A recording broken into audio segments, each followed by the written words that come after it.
irmãos. Eu queria que alguém desse um abraço aqui no irmão, pastor Emerson, ou Samuel, alguém dá um abraço aqui no irmão, em nome da Casa de Oração Emanuel.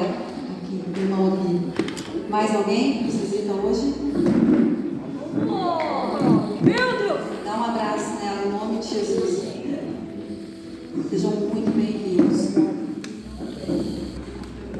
Eu acho que as crianças, será que foram para o Kids? Hoje não tem Kids. Mas se percebermos que estão muito animadinhos, a gente encaminha eles para o Kids. Amém? Estou com uma dor de garganta. Orando para que consiga chegar até o final. Vou conseguir. Em nome de Jesus.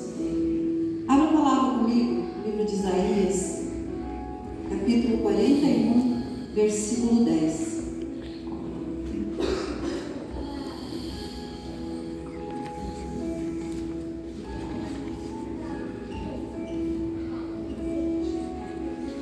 Isaías 41, versículo 10.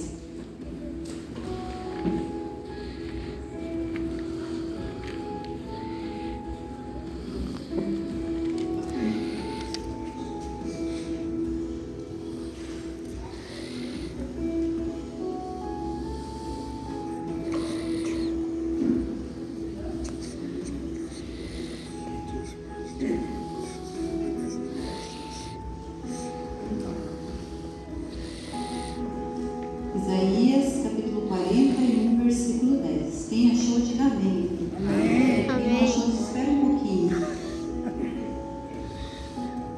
Eu gostaria de alguém forte e corajoso se colocar em pé e ler esse versículo. Bem alto. Não temas, porque eu sou contigo. Não te assombres, porque eu sou teu Deus. Eu te fortaleço, e te ajudo, e te sustento com a destra da minha justiça. Amém. Amém. O Senhor diz: não temas, porque eu sou contigo. Não te assombres, porque eu sou o teu Deus. É Ele quem nos ajuda. É Ele que nos sustenta com a sua forte mão. Viver na dependência de Deus não é fácil, mas é muito bom, porque a gente consegue ver os milagres e maravilhas que Ele faz quando vivemos na dependência dEle.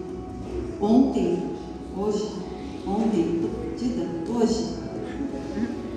eu tive uma experiência, não era sobre mim, mas foi muito bonita. Eu presenciei.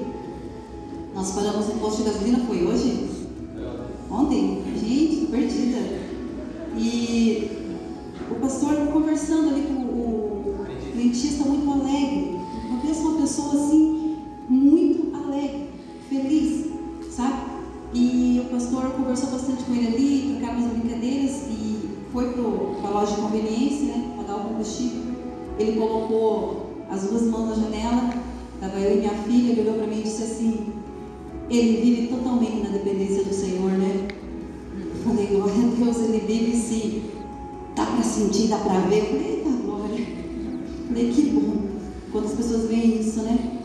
A gente poder expressar Jesus na vida de outras pessoas e elas reconhecerem que a gente vive na dependência do Senhor, que nós somos filhos de Deus, que é Ele quem nos sustenta, que é Ele quem nos capacita, que é Ele que nos protege.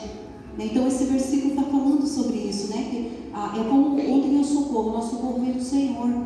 Deus, Ele é o nosso sustento, Deus, Ele é a nossa força, Deus, Ele é a nossa segurança quando nós dependemos dEle, quando nós depositamos tudo nele.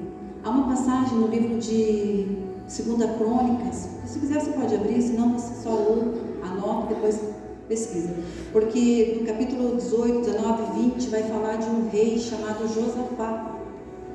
E esse rei, ele foi um bom rei, ele viveu totalmente assim na dependência do Senhor. Até, se não me engano, no capítulo 20 ele vai entoar um louvor, uma canção de adoração a Deus.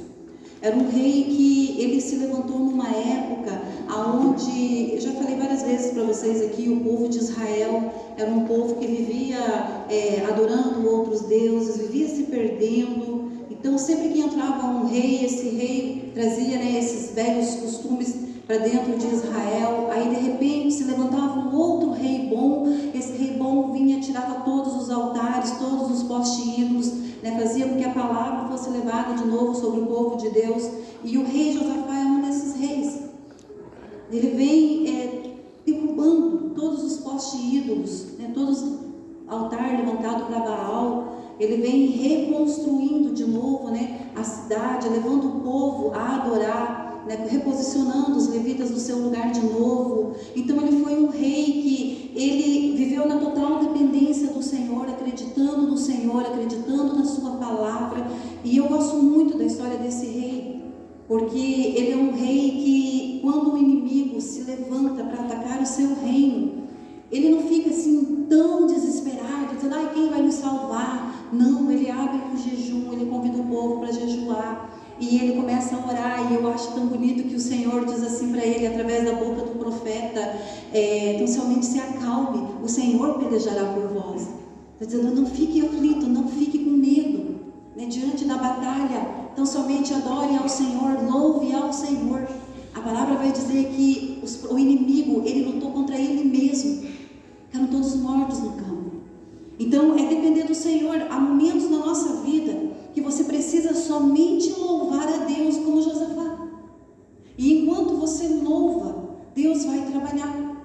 Enquanto você louva, porque o louvor também, a palavra diz, o Senhor habita em meio aos louvores. Tudo é uma forma de adorar a Deus. E Josafá, através do seu louvor, através da sua adoração, através do louvor, o Senhor lutou por ele e por todo o reino.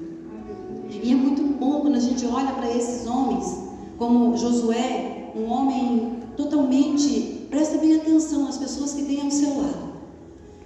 Eu gosto da história de Moisés e Josué, porque nós vemos o tempo todo Josué ao lado de Moisés, aprendendo o tempo todo, né, caminhando conforme os passos de Moisés, adorando o mesmo Deus que Moisés.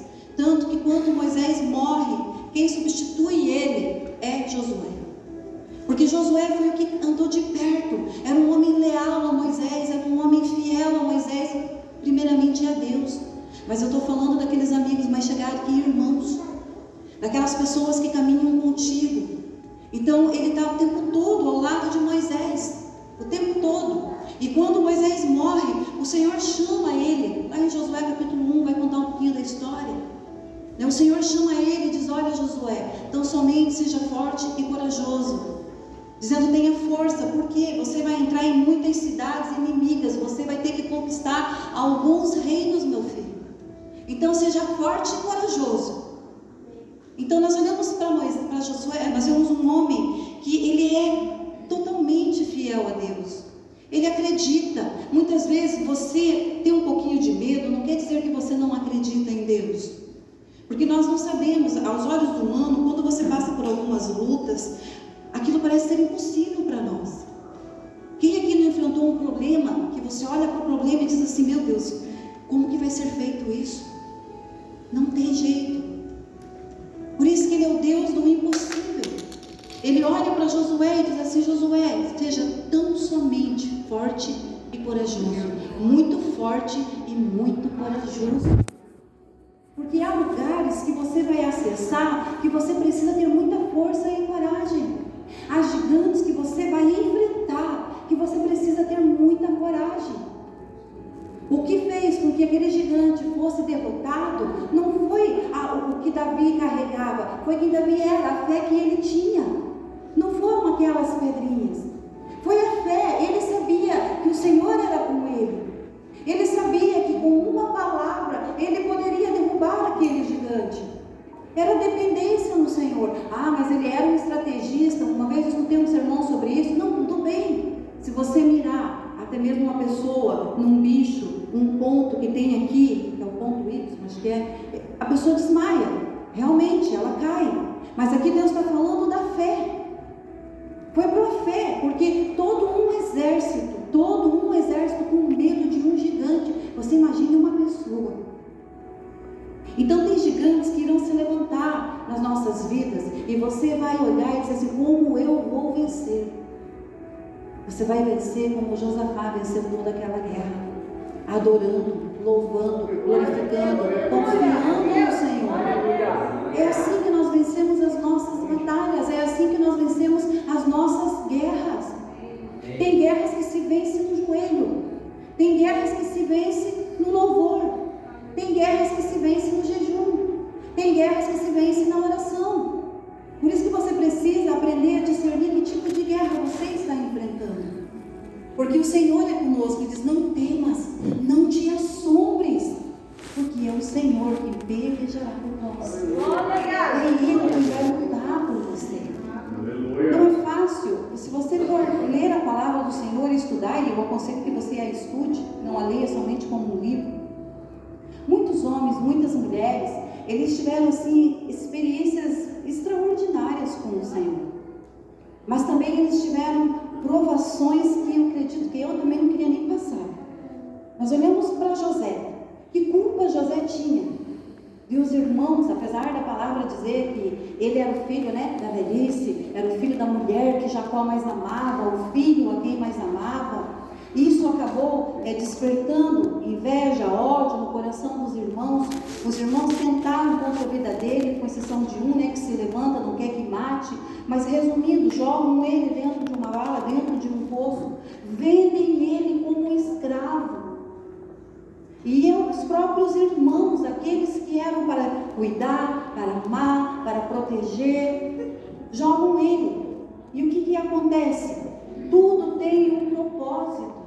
O que os irmãos fizeram com José era para que o propósito se cumprisse, porque viria uma grande fome sobre aquele lugar, ia haver uma grande seca sobre aquele lugar, e o Senhor, Ele diz que Ele é por nós, Ele é o nosso socorro. Então Ele vai usar de estratégias, de meios, de métodos para que o propósito se cumpra. Nós olhamos para, mas os irmãos, que traidor. Mas às vezes Deus precisa promover ocasiões difíceis para que o propósito se cumpra. Porque se os irmãos não fazem isso, não jogam ele num poço, como ele ia ser vendido? Como ele chegaria até a casa de Potifar? Como ele iria para a prisão? Como ele chegaria até o palácio de Faraó? Então, o propósito, ele não é fácil. O propósito, ele é difícil. Por que Deus não compartilha? Eu falei esse dia para o irmão: se Deus compartilha comigo o que eu ia passar, estou fora. Ele não compartilha, mas Ele compartilha contigo aquilo que você vai receber no final do teu propósito. Ele compartilha contigo as coisas grandes.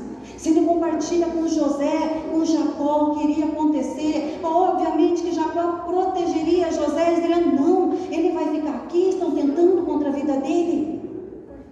Mas há situações ruins que o Senhor vai promover para que o propósito se cumpra. E é no meio dessas situações ruins, é no meio dessas guerras, que você precisa viver na dependência do Senhor. Aleluia.